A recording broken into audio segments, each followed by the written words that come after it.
Hello, 10th math में आपका बहुत बहुत स्वागत है। आज मैं आपको 10th का एक नया चैप्टर है त्रिकोणमिति, जिसको हम ट्रिग्नोमेट्री कह रहे हैं। बहुत ही सुंदर तरीके से मैं आपको पढ़ाऊंगा और संभवतः आपकी सभी प्रॉब्लम दूर हो जाएंगी, ये मेरा वादा है आपसे। बस जैसे जैसे मैं कहता हूँ वैसे वैसे करते रहिए, कोई भी प्रॉब्लम आपके सामने नहीं आएगी। बड़ा हुआ बना रखा है भाई त्रिकोणमिति का कि बड़ी कठिन है त्रिकोणमिति, बड़ी समस्या आती है सामने। त्रिकोणमिति इस नाम से ही शब्द से बहुत डरने लगते हैं स्टूडेंट। डरने की कोई भी आवश्यकता नहीं है। देखिए, जो ट्रिग्नोमेट्री शब्द है वो किस तरह से बना है। ये ग्रीक भाषा के 3 शब्दों से मिलकर के बना है। वो हैं ट्रिग्नोमेट्री, ट्राई मीन्स है 3, गॉन मीन्स है भुजा साइड, और मेटोन मीन्स है मापन मेजरमेंट। तो 3 भुजाओं का मापन, अरे वाह, 3 भुजाओं का मापन करेगी ये सिर्फ। तो 3 भुजाओं को क्या कहते हैं हम? चतुर्भुज तो कहेंगे नहीं भाई। 3 भुजाओं वाली आकृति को, 3 भुजाओं से घिरी आकृति को हम त्रिभुज कहेंगे।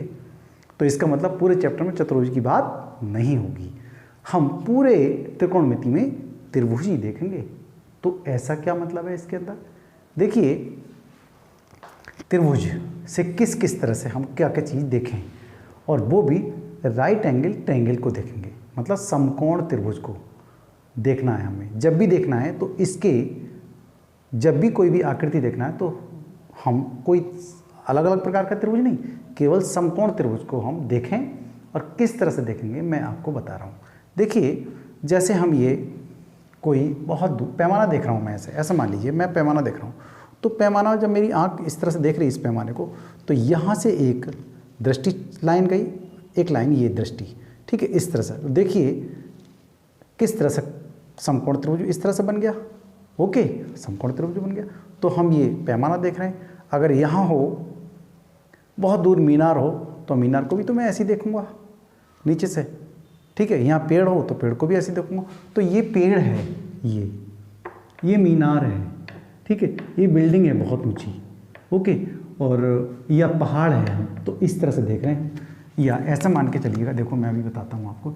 ये हमारी आँख है, आँख, ओके, ये आँख है इस तरह से, ये हमारी आँख है। तो आँख जिधर देख रही है, ये देख रही है आँख, ठीक है, इस तरह से। तो आँख से 2 किरण निकल के गई हैं, एक ये लाइन गई, एक लाइन गई। वो देख रही है किसको? पटरी को देख रही है, पेड़ को देख रही है। पेड़ की ऊंचाई ज्ञात करेंगे, ठीक है, मीनार की ऊंचाई ज्ञात करेंगे हम ऐसे। तो ये वाले एंगल, तो एंगल के सामने वाली भुजा ये रही, तो ये वाली भुजा तो वही लंब होती है। और ये कोण है कैसा? न्यून कोण। और ये कैसा है? समकोण। तो ये नियम पूरे त्रिकोणमिति में देखते हैं, हम समकोण त्रिभुज को ही देखेंगे। ध्यान रखें इस बात का, क्योंकि आने वाला जो ऊंचाई दूरी का जो चैप्टर है वो बहुत ही मस्त चैप्टर है, केवल इसी सिद्धांत पर टिका हुआ है। ओके, क्या है देखते जाएंगे। तो ये कोण के साथ लगी हुई भुजा ये वाली है, एक भुजा, और एक भुजा ये वाली लगी। तो समकोण त्रिभुज को बनाने वाली भुजाएं वो है, समकोण को बनाने वाली भुजाएं 2 हैं, एक CB और एक AB। मैंने यहाँ से A मिटा दिया, ठीक है, ये AB और एक CB, समकोण को बनाने वाली भुजाएं, ठीक। और इसके समकोण के सामने वाली जो भुजा है, इसको कहते हैं हम कर्ण, पहले से तो कर्ण कहते हैं। तो ये और ये क्या कहलाएंगे? फिर लंब या आधार, या फिर लंब ये आधार। तो ये क्या बात हो गई भाई? आपने, मैं उल्टा उल्टा बोल रहा हूँ क्या? नो, देखें, कोण के सामने वाली भुजा ये वाली, तो ये कहलाएगी लंब, इसको बोलते हैं हम परपेंडिकुलर, ओके, P। और ये कहलाएगा बेस, ये क्या हो गया? आधार। जरा यहीं समझने की बात है भाई। अब यहाँ हमने इसमें और इसमें हम अनुपात देखना चाह रहे थे, क्या है? न्यून कोण। अगर ये वाला कोण यहाँ से देखें, हम छत पे से चढ़ के देखें, कोई चीज़ नीचे सड़क देखें, तो सड़क की चौड़ाई ये कहलाएगी। तो कोण फिर ये वाला हो गया, ओके। तो कोण के सामने की भुजा ये वाली हो गई लंब। फिर याद रखें, तो ये कहलाएगी इसकी आधार। तो जो न्यून कोण के साथ जो संलग्न भुजा है, कौन बना रही है? ये कहलाएगी आधार, या फिर ये आधार हो गया, या फिर ये लंब होगी, या फिर ये लंब होगी। कब बदल रही है? ध्यान रखें, कोण के सामने वाली भुजा को लंब कहते हैं। जब आपका न्यून कोण बदलेगा तो भुजाएं भी बदल जाएंगी, याद रखें। कोण के बदलने पर भुजाएं बदलती हैं। फिर बताऊं मैं आपको, देखिए ये कोण है इस समय हमारे पास, ये कोण नहीं है। अगर कोण मैं लिख रहा हूं यहाँ पर ये वाला, तो इसके सामने की भुजा ये कहलाई, इसके सामने की भुजा ये कहलाई, क्या? लंब, परपेंडिकुलर। अगर कोण हमारा ये ना होकर के ये हो जाए तो फिर इसके सामने की भुजा फिर लंब ये होगी और आधार ये बन जाएगी। इन दोनों भुजाओं में बदलाव आएगा, ठीक, जो समकोण के साथ जुड़ी हुई हैं। याद रखें, बहुत ही इंपॉर्टेंट है कि कोण बदलने पर भुजाएं बदलती हैं, ये बात याद रखेंगे, ठीक। और समकोण के सामने की, जो 90 अंश के सामने की भुजा सबसे बड़ी कर्ण होती है, आप पहले से भी जानते हैं। तो कर्ण को किस तरह से निकालते हैं, मैं यहाँ सूत्र लिख देता हूँ। देखिए कर्ण का मान क्या है यहाँ पर, AC का वर्ग बराबर दोनों भुजाओं का वर्ग का जोड़ और BC का वर्ग, यही है। तो पाइथागोरस प्रमेय यही तो है? कर्ण पर वनावर्ग शेष दो भुजाओं के वर्गों के योग के बराबर होता है, ये पाइथागोरस प्रमेय। तो हम जान लें, यहाँ ना मैं लंब लिख रहा हूँ, ना मैं यहाँ आधार लिख रहा हूँ, ना मैं यहाँ लंब लिख रहा हूँ, ना मैं ये आधार लिख रहा हूँ। कोण के बदलने पर भुजाएं बदल जाती हैं, ओके। तो यही देखें, देखो अब हम देखते हैं, मान लिया ये वाला कोण है, तो इसके सामने की भुजा ये होगी, तो इसके बीच में कोई हम रेशियो निकालें, उसी को कहेंगे हम त्रिकोणमितीय अनुपात, ओके।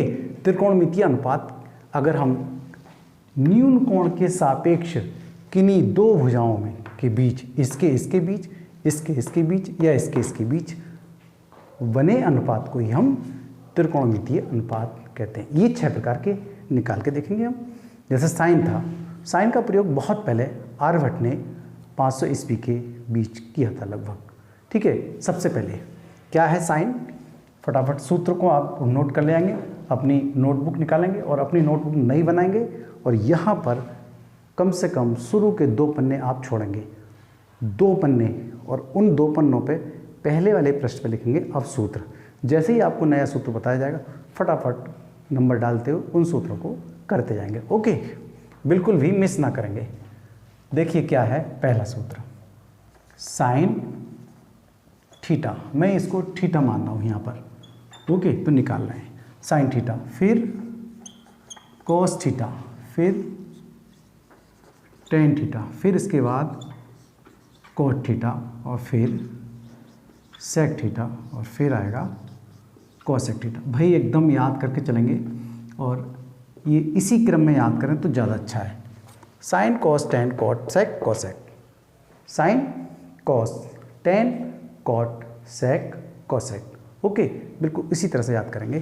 क्या है, साइन के सामने क्या लिखेंगे, इसका अपोजिट मैं बता देता हूँ आपको। देखो साइन का अपोजिट पहले से ही आप जानते होंगे ये होता है, कॉस का अपोजिट सेक होता है और टेन का अपोजिट कॉट होता है। ये एक दूसरे के उल्टे होते हैं, ओके। ये एक दूसरे के उल्टे होते हैं। देखो कोसेक का उल्टा साइन, ओके। इसका अपोजिट सेक, टेन का अपोजिट कॉट हो गया। इस तरह से क्रम से याद रखेंगे। पहले साइन कॉस टेन याद कर लें, फिर क्या करेंगे हम, सेक कॉट सेक कोसेक, ठीक है। Sin cos tan cot sec cosec, 3 को अलग कर लें, 3 को अलग कर लें, ओके।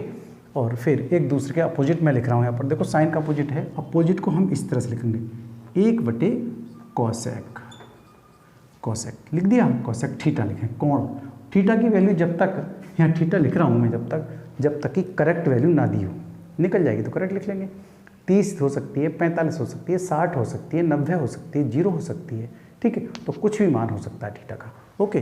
क्या आएगा, कॉस को लिखें हम, कॉस को क्या लिखेंगे, 1/सेक थीटा, टेन को क्या लिखेंगे, 1/कोट थीटा। अभी याद कर लें भाई इसको, कोट को क्या लिखेंगे, 1/टेन थीटा। अपोजिट लिख रहा हूँ मैं, ध्यान रखेंगे। अपोजिट आपको याद हो जाएंगे तो बहुत सारे सूत्र एकदम सरल हो जाएंगे। कॉस थीटा, और ये क्या हो जाएगा, 1/साइन थीटा, ओके। याद हो गया। साइन का उल्टा अपोजिट कोसेक, कोसेक का 1/सेक, टेन का 1/cot, कॉट का 1/tan, सेक का 1/cos और cos सेक का 1/sin। जहाँ ऐसा लिखा हुआ मिलेगा वहाँ मैं ऐसा लिखूँ, जहाँ ऐसा लिखा हुआ मिलेगा वहाँ ऐसा लिख सकता हूँ, बिल्कुल भी गलत नहीं होगा। ओके, देखिए इसमें दूसरा सूत्र हम बताएं ताकि लंब और आधार और कर्ण में हम कैसे कैसे संबंध ज्ञात कर सकते हैं। एक छोटा सा फार्मूला आपको याद करना होगा। देखिएगा, मैं आज फार्मूले ही बताऊंगा, साइन थीटा, कॉस थीटा और टेन थीटा। ऊपर लिख लेंगे। यहाँ क्या लिखेंगे, यहाँ लिखेंगे आप L A L बटे K A, okay, K A, लाल बटे कका। किस तरह से, देखो साइन कॉस टेन और यहाँ क्या लिखें हम, कॉट, याद रखेंगे, फिर सेक। चलो इसी पेन से लिख देता हूँ मैं, आपको दिख नहीं रहा होगा शायद, कॉट और यहाँ लिखें हम सेक और यहाँ लिखें कॉसेक, कॉसेक थीटा। देखो करेंगे, साइन क्या है, लंब बटे कर्ण, कॉस क्या है, आधार बटे कर्ण, टेन क्या है, लंब बटे आधार। सबसे पहले आपको ये अपने दिमाग में फील करें, L A L बटे K A, याद हो गया, L A L बटे K A, ये बहुत लोगों को याद है और आपको 2 मिनट में याद हो जाएगा। याद करें अभी, तभी वीडियो को पॉज करें और पहले याद करें। देखो cosec theta, sec theta, cot theta, एक दूसरे को उल्टे, टेन का उल्टा क्या है, कॉट है, सेक, कॉस का उल्टा सेक है और साइन का उल्टा कोसेक है। तो मैं लिख रहा हूँ, यहाँ बना रहा हूँ, तो देखें ध्यान से, साइन थीटा बराबर क्या लिखूँ, लंब बटे कर्ण, लंब बटे कर्ण, या हिंदी में लिख सकें, लंब को क्या कहते हैं इंग्लिश में परपेंडिकुलर और कर्ण को क्या कहते हैं हाइपोटेनियस, P बटे H भी कह सकते हैं हम, या फिर लंब बटे कर्ण। ओके, लंब बटे कर्ण याद रहेगा। ऐसे ही बताएं, कॉस थीटा बोलो, कॉस थीटा क्या हुआ, आधार बटे कर्ण, A बटे K, ये है आधार, ये बटे ये, पहले हम ये लिख रहे हैं पहली लाइन को, और फिर जब लंबा लगेगा तो फिर उल्टा लिखेंगे हम इस तरह से, या फिर टेन का उल्टा हम खुद ही कर लेते हैं, ठीक है। अगले देखें, आधार, आधार क्या है, कॉस थीटा क्या है, आधार बटे कर्ण, तो आधार हमने लिख दिया, आधार बटे कर्ण। ओके, फिर उसके बाद क्या लिखें, टेन थीटा। ये सबसे मेन बात है, जब आपको सूत्र याद होते चलेंगे कोई भी चीज़ आपको भारी नहीं लग सकती, ये मेरी गारंटी है। फिर क्या, लंब क्या है और बटे आधार। देखो ये तो हो गए 3, इसके बाद 3 और चलाएं हम, कॉट लिखें, कॉट थीटा बराबर क्या, आधार बटे लंब, खुद ही याद हो जाएगा, खुद ही बताएं, इसका उल्टा कर लेना हम, किसका, टेन का, कॉट थीटा बराबर क्या हो, आधार बटे लंब, या सीधा लिख लें। फिर क्या लिखें, सेक, सेक थीटा बराबर क्या हो जाएगा, कर्ण बटे आधार, कर्ण बटे, इसको भी लिख दो, अच्छा, आधार बटे लंब, और फिर सेक थीटा कर्ण बटे आधार, कर्ण का मतलब K और A, ये हो जाएगा कर्ण बटे आधार। फिर आगे क्या चलता है, कोसेक, कोसेक थीटा क्या होता है, कर्ण बटे लंब, तो कर्ण को कहते हैं हाइपोटेनियस, बटे लंब को कहते हैं परपेंडिकुलर, ठीक है, ये कर्ण बटे लंब, कर्ण बटे लंब, और हम पहले से जानते हैं, देखो साइन का कर्ण बटे लंब, लंब बटे कर्ण, तो ये उल्टा हो जाएगा कर्ण बटे लंब, ठीक है। तो हमें 3 याद करना, 3 का उल्टा इस तरह से सेट कर सकते हैं, कोई दिक्कत नहीं आएगी। देखो साइन का क्या होता है, लंब बटे कर्ण, तो कोसेक क्या होता है, कर्ण बटे लंब, मतलब 3 का उल्टा भी हम जानना चाहिए कि किसका उल्टा कौन है, साइन का उल्टा कौन है, कोसेक, टेन का उल्टा कॉट, कॉस का उल्टा sec, sine cos tan, cot sec cosec. Okay, इस तरह से आपको याद कर लीजिए, याद हो गए। चलिए मैं एक सूत्र को अप्लाई करके दिखाता हूँ अभी आपको सामने। देखिए कोई अभी मान निकलवाना चाहे, आप भुजा को नाम बताओ, कि देखो ये बताइएगा कि साइन ए साइन सी की वैल्यू बताओ कितनी होगी, इसमें क्या क्या मान आएंगे, भुजाओं के नाम लिखो। तो साइन ए क्या होता है, हम जानते हैं लंब बटे कर्ण होता है, लंब बटे कर्ण, तो साइन ए, इसका मतलब कोण ये वाला है, इसके सामने ये वाला कोण है, तो इसके सामने की भुजा क्या हो जाएगी, लंब, तो लंब तो हो जाएगी ये इस समय, तो लंब कितनी हो जाएगी, बोलें BC, और कर्ण कितना हो जाएगा AC। भाई कर्ण नहीं बदलता, ध्यान रखें। ये वाली बात तो हो गई, क्लियर हो गई। BC बटे AC, इसको लिख दे चाहे कर्ण, और ये है लंब। क्या है ये? लंब बटे कर्ण। ओके, फिर दूसरी बात लिखें यहाँ साइन सी कितना है? अब C के लिए वो कोण, C वो कोण हो गया, ध्यान रखें। तो इसके सामने की भुजा हमारी क्या हो जाएगी फिर? लंबी हो जाएगी। ओके, लंब ये कहलाएगी, ध्यान रखें। कोण वो है तो भुजा ये हो जाएगी लंब उसकी। कोण के सामने की भुजा, आँख कहाँ देख रही है? आँख यहाँ से यहाँ देख रही है, यहाँ एकदम सामने इसमें, तो ये वाली भुजा क्या कहलाएगी? लंब। तो लिखूँ मैं, सूत्र तो वही है, लंब बटे कर्ण, लंब बटे कर्ण, सीधा सीधा लिख दो भाई। क्या हो जाएगा? लंब बटे कर्ण। तो लंब कितना है इसमें? AB। ओके, और कर्ण कितना है? AC। करेक्ट, आपको समझ में आ गया होगा। देखिए कोई सवाल दिया है आपके सामने, कोई सवाल मान लिया, कैसे निकालेंगे इस सवाल को? जैसे यहाँ दे रखा हुआ AB बराबर कोई दे रखा है, मान लिया 12 सेमी। ओके, और BC दे रखा है आपको 5 सेमी। तो साइन A और साइन C के मान ज्ञात करो। साइन A और साइन C की वैल्यू बताइए। पहले हम इसको क्लियर करें, इस चीज़ में रखें। AB बराबर तो 12 रख दिया मैंने, ओके, और BC कितना रख दिया? 5। तो इसका मतलब हम AC ज्ञात करें। हमेशा याद करें, ज्ञात करते समय ये चीज़ ध्यान रखें, कर्ण को सबसे पहले लिखता हूँ मैं, कर्ण। तो कर्ण कौन सा है इसमें? AC। तो 1 2 3, तो भाई तीसरी भुजा तो निकली हुई है, तीसरी साइड निकली हुई नहीं है। उस साइड को निकालने के लिए हमें सूत्र है पाइथागोरस वाला। तो समकोण त्रिभुज देख लें, साइड सेट बन रहा है, ठीक। तो सबसे पहले हम इस भुजा को लिखें। क्या लिखेंगे? AC का वर्ग बराबर बोलें AB का वर्ग, और इसका वर्ग प्लस इसका वर्ग लिख देंगे, प्लस BC का वर्ग। AC कितना है निकालना है मुझे, कोई दिक्कत नहीं। AB कितना है? 12, ये तो जानते हैं आप लोग अच्छे ढंग से। 5 का वर्ग, ओके, तो ये कितना हो गया? 144 प्लस 25, ये आ गया AC का वर्ग। ओके, तो AC का वर्ग बराबर कितना हो जाएगा? 5 4 9, 4 2 6 1। तो यहाँ से वर्ग हट जाएगा और इधर आ जाएगा आपका वर्ग मूल। तो ये कितना हो जाएगा? 13 का होता है, ठीक है नहीं? 13 का होता नहीं होता है? कुछ लोग निकालना जान रहे हैं ना, 13 13 तो होता है, तो जोड़े तो आता है निकल के, एक जोड़े में से एक। तो AC बराबर कितना आ गया निकल के? 13 सेमी। ये चीज़ हमारी आ गई अब 13 से। अब कोई सा भी त्रिकोणमितीय अनुपात निकाल सकते हैं।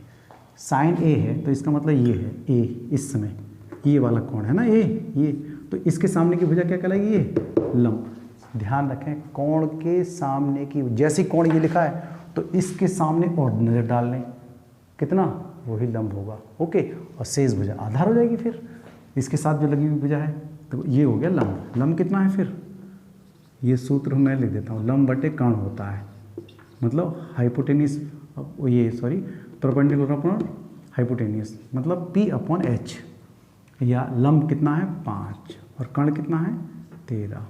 ये वैल्यू आपकी आ गई साइन A की। इसी तरह से बताएं साइन C की। देखो C यहाँ आ गया, तो C की वैल्यू कितनी हो जाएगी? इसके सामने की भुजा को क्या कहेंगे? हमें लंब, क्योंकि लंब बदलते हैं हमेशा, लंब और आधार बदलते हैं, कर्ण नहीं बदलेगा। समकोण त्रिभुज में याद रखें।